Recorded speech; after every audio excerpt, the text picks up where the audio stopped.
해외에서 수입한 중고 타워 크레인을 최신 기계인 것처럼 속이고 유통한 이들이 붙잡혔는데요. 크레인의 생산 연도는 안전과 직결된 사안입니다. 네, 이처럼 중요한 사안을 허위로 기재해 적발된 이들을 어떻게 봐야 할까요?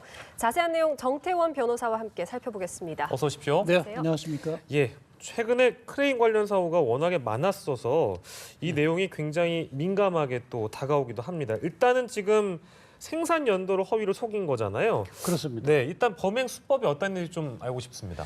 지금 그 크레인을 수입하려면 예. 그 세관에 신고를 해야 되고 네네. 그다음에 이제 건설기업 등록을 해야 되는데 네. 등록 과정에서 예를 들어 제조된 지 12년 된 크레인이다. 그러면 네. 2년이라고 기재를 하는 식으로 해서 말하자면 연식을 속인 겁니다. 네. 문제는 그렇게 해서 노후된 장비를 국내에 들여오면 예. 더더군다나 결함이 더 많이 생길 가능성이 높고 네.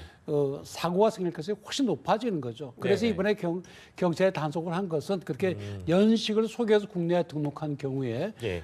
이제 공정서 뭐 부실 기재죄로 이제 입건을 한 것이고 한편 국내에서 만드는 예. 크레인의 경우는 제조 증명서를 붙이는데 예. 해외 수입하는 경우는 그걸 안 붙여왔기 때문에 아. 이런 그 구조적인 허점이 있었던 겁니다. 그 혹시 이것도 이제 결과적으로는 뭐 비용이나 돈에 대한 문제가 결부돼 있을 것 같은데 그렇습니다. 어떻습니까? 그러니까 크레인이 새 것이면은 아무래도 임대료도 많이 받습니다. 임대료를 네. 많이 받고요. 그렇습니다. 아. 그다음 낡은 것이 임대료 적게 받고 하니까 전부 그 연식을 고치는 거죠. 예. 그래서 허위로 하는 것이기 때문에 아. 실제로는 많이 노후된 예. 그런 그 중고 크레인이 수입되는 경우들이 많이 있다고 볼 수가 있습니다. 예. 네, 변호사님 말씀대로 이런 안전 문제 때문에 연식이 10년 미만인 거를 선호한다고 하는데 그렇습니다. 임대료가 이제 좀 아무래도 네네. 비싸고요. 결국 요즘 빈번했던 사고 원인이 이것 때문인 건가요? 꼭 이것 때문은 아니지만 이렇게 노후된 그 크레인에다가 관리가 소홀히 되어 있다는 그런 것이 겹치게 되면 대형 사고로 이제 발전하게 그렇죠. 되는 거죠. 네. 작년의 경우에도 19명이나 사망을 했거든요. 네. 예. 그래서 이것이 이제 구조적인 문제 중에 하나로 우리가 볼 수가 있습니다. 예. 이게 그 관할구청에 허위 등록한 크레인이 꽤 많습니다. 132대인데 이게 지금 그러니까 현장에 지금 투입돼 가지고 작업 중이라는 얘기라고 우리가 볼 수 있고 그렇습니다. 이거보다 그러면 이게 지금 파악된 것만 132대이기 때문에 그렇습니다. 혹시 더 있을 수도 있겠네요. 더 있을 가능성이 충분히 있습니다. 왜냐하면 수입 업체가 좀 한 10군데 된다는데 그중에 아. 2군데에서 이제 적발이 된 거거든요. 예. 그것도 이제 어떻게 발견을 해냈는가 하면 임용 계약서가 있었습니다. 네. 자기들끼리 사고 팔 때는 사실은 이게 예. 10년 된 거다. 예. 그런데 이거 등록할 때는 뭐 1년 된 걸로 하자. 이렇게 한 임용 계약서가 발견이 됐기 때문에 적발했는데 이렇게 임용 계약서가 적발이 안 된 것까지 우리가 생각해 보면 더 많은 연식을 가짜로 한 노후 장비가 있다고 우리가 볼 수가 있습니다. 네, 그렇다면은 좀 궁금해지는 게 현행법상으로 크레인에 대해서 어떤 관리가 이루어지고 있는 건가요? 그러니까 아까 말씀드린 대로 국내산의 경우는 제조증명서 붙이니까 네. 언제 제조됐다는 게 나오는데 네. 그 수입한 제품들의 경우에는 그게 없었거든요. 네. 그래서 아마 이제 관할 당국에서 앞으로는 이제 수입하는 경우에도 제조국에 제조증명서 붙이는 식으로 예. 그렇게 지금 이제 바꾼다고 한다는데 지금 문제는 전국에 한 6,000대 넘어 이제 그 크레인이 있는데 그것들 전수조사를 해야 네. 실제 이제 그 연식이 얼마나 되었는지를 알 수가 있답니다. 지금 예. 그래서 20년 이상 된 거는 한 20% 되는데 그걸 이제 못 쓰도록 예. 그렇게 이제 제도를 정비한다고 하는데 우선 연식이 허위로 되어 있으면 예. 20년 된 이상 된 것도 사실은 지금 20%보다 훨씬 더 많은 퍼센티지가 될 가능성이 매우 높습니다. 처벌 규정은 이게 어떻습니까? 그러니까 제조 일자를 임의로 작성해서 그러니까 오늘 이번에 나온 사건처럼 10년을 늦춰 기재하면 이거에 대해서는 처벌할 규정이 있습니까? 지금 아까 말씀드린 대로 네. 등록을 할 때 허위를 네. 했으니까 공정증서 업무 부실 기재죄로 이제 이번에 형사 입건을 한 것이고 네. 네. 그 이전 단계에 관해서는 처벌 규정이 없는데 아예 없어요? 예. 근데 아마 그 부분에 대해서도 법령 보완을 해야 될 걸로 보입니다. 네, 알겠습니다. 다음 소식으로 좀 넘어가 보겠습니다. 좀 잊을만 하면 발생하는 사건인데 교단 내에서 일어난 성추행 사건이죠. 어떤 사건입니까? 지금 고등학교 교사가 네. 아이들이 이제 국악 고등학교인데 네. 아이들 옷고름을 이제 잡아주겠다.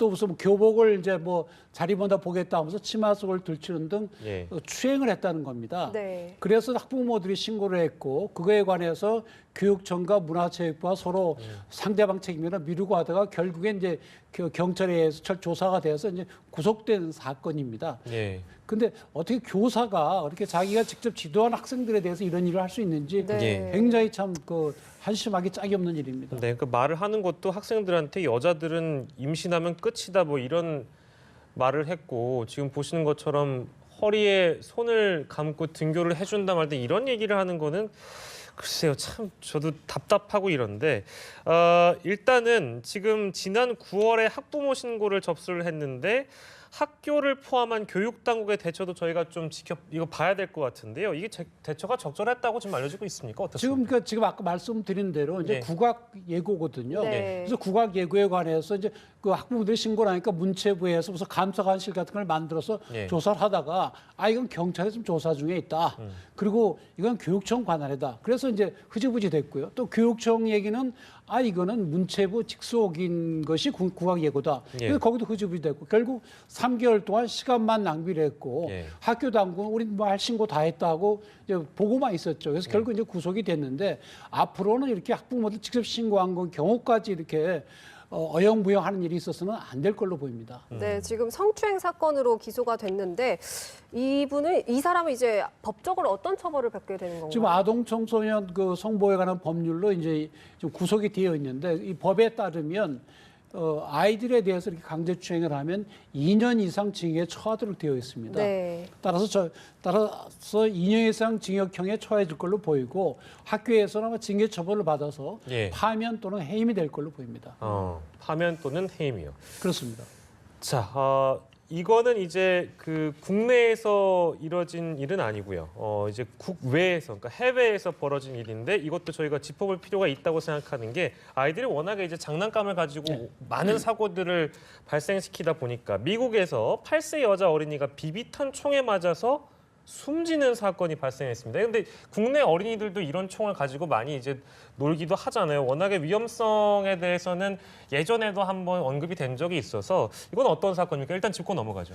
예, 지금 그 미국에서 어린아이가 그 비비탄 총 우리나라에서 예. 볼 수 있는 그 미국에서 사실은 에어소프트건이라고 합니다. 네. 그 총을 에어소프트건. 가지고 놀다가 그 누나한테 쐈는데 누나가 바로 그 다음 날 이 충격으로 사망한 사건이거든요. 예. 네. 그래서 장난감 총으로도 아이들이 크게 다치거나 죽을 수 있다는 걸 보여준 것인데 예. 사실 국내에서도 그런 사고들이 많이 있었습니다. 네. 왜 그런가 하면 이것이 원래 이제 우리가 총포화학류 단속법에 이제 규정을 적용을 받는데 예. 거기에 정해져 있는 그 발사 속도라든지 그 어떤 힘이라든지 예. 사이즈 이런 것을 넘어서는 경우에는 사람을 크게 다칠 수도 있는 겁니다. 네. 그래서 문제는 이제 이것이 이제 외국의 경우에는 레저 스포츠 비슷하게 이제 되고 있는데 우리의 경우에는 아이들 장난감으로 지금 규율을 하고 있거든요. 네. 예. 그러다 보니까 아이들이 보호경도 안 쓰고 막 쏴대서 잘못 눈 같은 데 맞을 경우는 다칠 가능성이 매우 높습니다. 네. 네, 이렇게 위험한 사고가 많이 나는데 앞으로 이 총을 어린 애들이 가지고 놀게 해도 될지가 좀 어떻게 생각하시나요?